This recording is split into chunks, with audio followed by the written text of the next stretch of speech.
Chapter 2 Return of the Ice Monster, Permafrost, Hair Salon.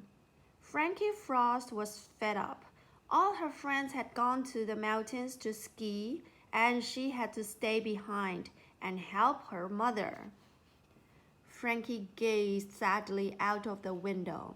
The gang will be drinking hot chocolate in the log cabin about now, she thought. Bernie, her dog, looked as sad as she did. You were looking forward to it too, weren't you, boy? Frankie sighed and swept up another pile of frizzy hair. Just then, one of Frankie's friends rushed in. The look of terror on his face made the customers spill their coffee. Monster! What's the matter, Chip? Asked Frankie. Where are the others? The ice monster got them, he stuttered. What a lot of nonsense, Chip Redwood, said Mrs. Frost.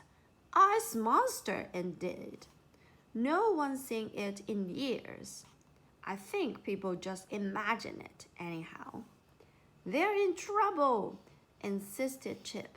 I'm getting my dad, and I'm going to look for my friend, said Frankie, snatching her coat. Frankie raced out before anyone could stop her. Come on, Bernie. Soon, she and her faithful little dog were crunching through the snow up the mountain.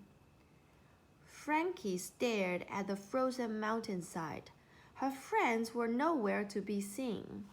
Then she noticed a huge crater in the snow. Next to it was another and another. They looked like footprints. Crunch, crunch. They were ice monster footprints. Frankie's heart thumped as she ran for cover. Come here, Bernie. But Bernie was braver than he looked. He was determined to tackle the monster. Brr, woof, woof. Unhappily for Bernie, the ice monster was in a very bad mood. He took one look at Bernie and let out an icy roar. As Frankie watched helplessly, Bernie was frozen to the spot by the monster's chilly breath. The monster picked up the little dog like a lollipop and stomped on his way. Frankie followed the massive creature across the mountain. I've got to rescue poor Bernie, she thought. It wasn't long before the monster reached a sparkling cave of ice. Frankie wasn't sure if her teeth were chattering with cold or fear. She crept inside and stared in horror. There, glistening in the corner, stood her friends, frozen like icicles. You can join the rest of my lunch, growled the monster, sticking Bernie in the ground. Unless Frankie acted quickly, her friends would be eaten alive.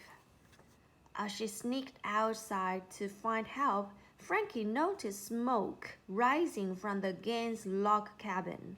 She rushed over. The smoke had given her an idea. The monster was just about to take his first bite of lunch when a sweet, chocolatey smell wafted into the cave. Something smells good. He didn't know what it was, but it certainly smelled better than the little hairy creature he'd found outside. The monster followed the smell to the cabin and crashed through the wall. He'd never eaten anything that wasn't ice cold, but that didn't stop him from gulping down the steaming chocolate drink. In between gulps, the monster spotted Frankie. Ah, something chewy. The creature tried to chase her, but his legs wouldn't move. Ah, he cried. There was a puddle where his legs used to be. He was melting. The monster gave one last desperate roar, but it was too late. Frankie watched as the monster dripped and drizzled. Soon, there was nothing left of him but a pool of slushy water. At that moment, Chip and his dad appeared. "Where is everyone, Frankie?" asked Mr. Redwood. "They're in the cave," she cried. "This way."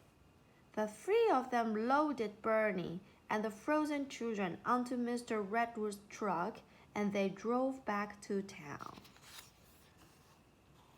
Back home, Frankie grabbed every hairdryer she could find, set them to super warm. She told the others, and they blasted her frozen friends with hot air. As soon as everyone was back to normal, Chip's dad took them all out for burgers and colas without ice.